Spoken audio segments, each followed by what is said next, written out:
వందే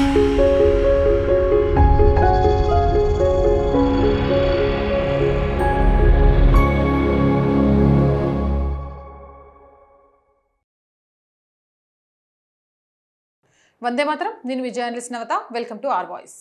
CM Revanth Reddy sir ఉత్తరాది దక్షిణాది రాజకీయాలపై ఒక వివాదాస్పద వ్యాఖ్యలు చేసిండ్రు. ఫస్ట్ ఆయన మాట్లాడింది ఏంటి విన్న తర్వాత దాని అసలు కథ నేను చెప్తాను, చూడండి. Uttar Pradesh is having 80 seats. Today the gap is 60, the number wise.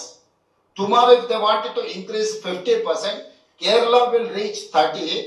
Uttar Pradesh is going to reach 120.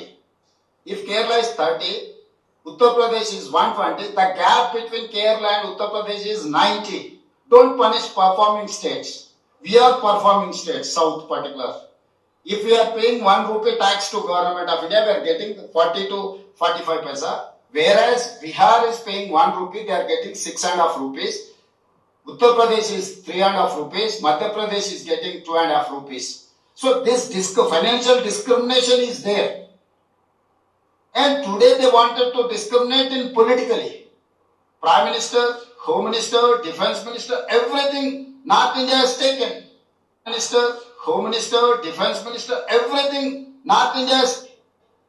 Prime Minister, Home Minister, Defense Minister, everything North India has taken. Why?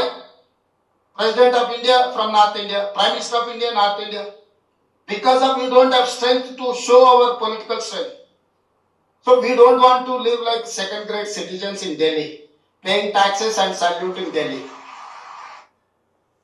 Sir మస్తు మాట్లాడిండి అనుకుంటాడు తెలంగాణ ముఖ్యమంత్రి రేవంత్ రెడ్డి.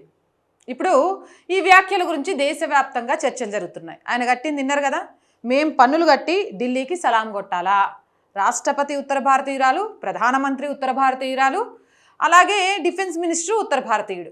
మేము ఢిల్లీకి పన్నులు కొడుతూ second grade పౌరుడుగా బతకాలని అనుకోవడం లేదు.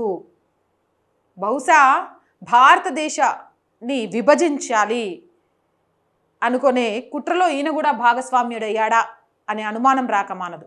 ఇక్కడ నేను ఒక విషయం చాలా క్లియర్గా చెప్పుకోవాలనుకుంటున్నాను. రాష్ట్రపతి ద్రౌపది ముర్ము గారు తూర్పు భారతదేశానికి చెందిన వ్యక్తి. ఈమె దేశ ప్రథమ పౌరురాలు. తూర్పు భారతదేశం నుంచి ఈమె ప్రాతినిధ్యం వహిస్తుంది, కావాలంటే చెక్ చేసుకోండి. అలాగే దేశ ప్రధానమంత్రి మరియు కేంద్ర హోంమంత్రి ఇద్దరు పశ్చిమ భారతదేశానికి చెందినవారు. అలాగే దేశ ఆర్థిక వ్యవస్థను నడిపించే ఆర్థిక మంత్రి మరియు అంతర్జాతీయంగా దేశాన్ని ప్రతిబింబించే విదేశాంగ మంత్రి ఇద్దరు కూడా దక్షిణ భారతదేశం నుంచి వచ్చిన వారే. ఇక దేశ రక్షణ బాధ్యతలను చూసే రక్షణ మంత్రి ఉత్తర భారతదేశానికి చెందినవారు. ఇది ఏ ఒక్క ప్రాంతం యొక్క ఆధిపత్యమో లేదా ఒక వైపు మొగ్గు చూపడమో కాదు, మొత్తం భారతదేశంలోని ప్రతి మూల నుంచి లభించిన అద్భుతమైన భాగస్వామ్యం మరి ప్రతినిధి. ఈ మాత్రం కూడా రేవంత్ రెడ్డి సార్కి తెలియదా?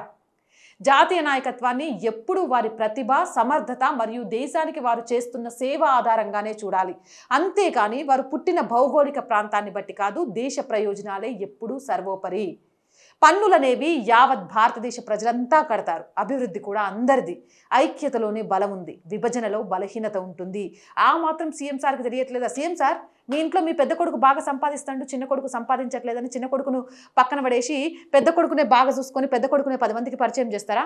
మీరు సంపాదించిన దాంట్లో ఇద్దరికి సమానంగా ఇచ్చుకుంటూ లేదా వెనుకబడ్డాడు కాబట్టి వాడిని కొంచెం ముందుకు తీసుకురావాలని ఆలోచన చేయరా? 5 ఏళ్ళు సమానంగా లేవు కదా అని చెయ్యనాది కాదని నరుక్కుంటామా? లేకపోతే ఒక వేలుతో ఇంకో వేలు సహకరించకుండా ఉంటుందా? ఎందుకు ఈ దేశాన్ని ముక్కలు చేసే కుట్ర? ఆయా రాష్ట్రాలు నిజంగా కేంద్ర ప్రభుత్వం ఇస్తున్న నిధుల వల్లే డెవలప్ అయ్యాయా? ఆ రాష్ట్ర ప్రభుత్వాలు తీసుకునే నిర్ణయాలు కూడా కారణం ఉన్నాయా? ఆ రాష్ట్ర ప్రభుత్వాలు కేంద్రంతో సఖ్యతతో ఉండి ఆ రాష్ట్రాన్ని అభివృద్ధి చేసుకుంటున్నారు. ఆ విషయాన్ని మీరు ఎందుకు మర్చిపోతున్నారు? ఇప్పటి వరకు తెలంగాణకు నిజంగా కేంద్ర ప్రభుత్వం ఎంత ఇచ్చింది అనేది మీ నోటితో చెప్పండి.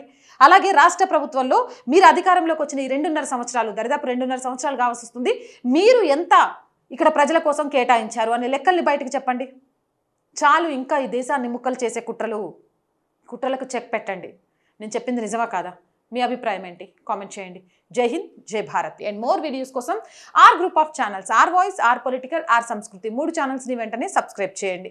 కంటెంట్ బాగుంది అనిపిస్తే లైక్ చేయండి, షేర్ చేయండి. అండ్ ఆర్థికంగా ఆర్ గ్రూప్ ఆఫ్ ఛానల్స్కి మీ సహాయం చాలా చాలా అవసరం. సహాయం చేస్తారు అని ఆశిస్తున్నాను. సహాయం చేయాలి అని అంటే సబ్స్క్రిప్షన్ పక్కనే జాయిన్ అనే బటన్ ఉంది. 1 to 5 లెవెల్స్ ఉన్నాయి. ఏదో ఒక లెవెల్లో సపోర్ట్ చేయొచ్చు.